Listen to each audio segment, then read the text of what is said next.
দেখবো যে এই অঞ্চলটা স্যার বিজয়নগর সাম্রাজ্য, এইটাই বাহমানি সাম্রাজ্য।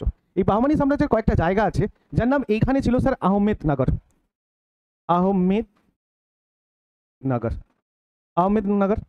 এই জায়গায় ছিল স্যার বিজাপুর। আমরা ইতিহাসে বারবার আহমেদনগর, বিজাপুর এগুলো জানতে, এগুলো আছে, ঠিক আছে। আহমেদনগর, বিজাপুর, এইখানে ছিল স্যার বিদার, বিদার। আর এই অঞ্চলটা যেটাকে বলা হয় গোলকুন্ডা,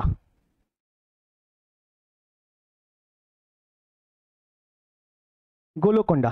তাহলে গোলকুন্ডা, বিদার, আহমেদনগর অ্যান্ড বিজাপুর, এই চারটে অঞ্চল, এটা কারই মধ্যে অবস্থিত? কার মধ্যে অবস্থিত? এটা বাহমানি সাম্রাজ্যের মধ্যে।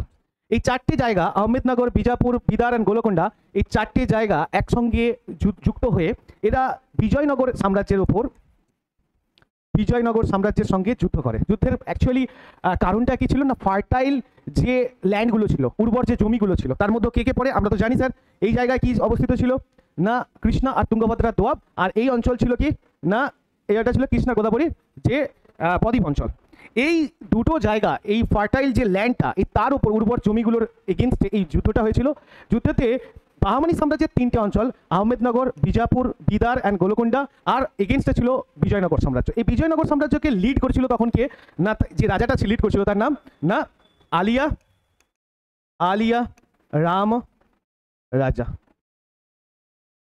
এই আলিয়া রাম রায় এ বিজয়নগর সাম্রাজ্যকে লিড করেছিল। তার মানে এই যে যুদ্ধটা হয়েছিল, এই ফাইটটা হয়েছিল, এই ফাইটটার নাম কি না তালিকোটা। এই তালিকটের যুদ্ধ, যেটাকে তালিকটের যুদ্ধ বলা হয়, কত সালে না 1565। তাহলে 1565 সালে একটা যুদ্ধ হয়, তার নাম হচ্ছে তালিকটের যুদ্ধ। তালিকট 1565 সাল। 1565 সালে এই তালিকটের যুদ্ধ কোথায়, কাদের মধ্যে হয়েছিল? বিজয়নগরের বাহমানি সাম্রাজ্যের চারটে অঞ্চল। চারটে অঞ্চলে কে কে? আহমেদনগর, বিজাপুর, বিদার and Golconda. Golconda, Bidar, Ahmednagar and Bijapur, এই চারটে অঞ্চলের সঙ্গে সঙ্গে বিজয়নগর সাম্রাজ্যের একটা কনফ্লিক্ট চলে। সেই কনফ্লিক্টের কারণটা কি ছিল না, উর্বর জমি।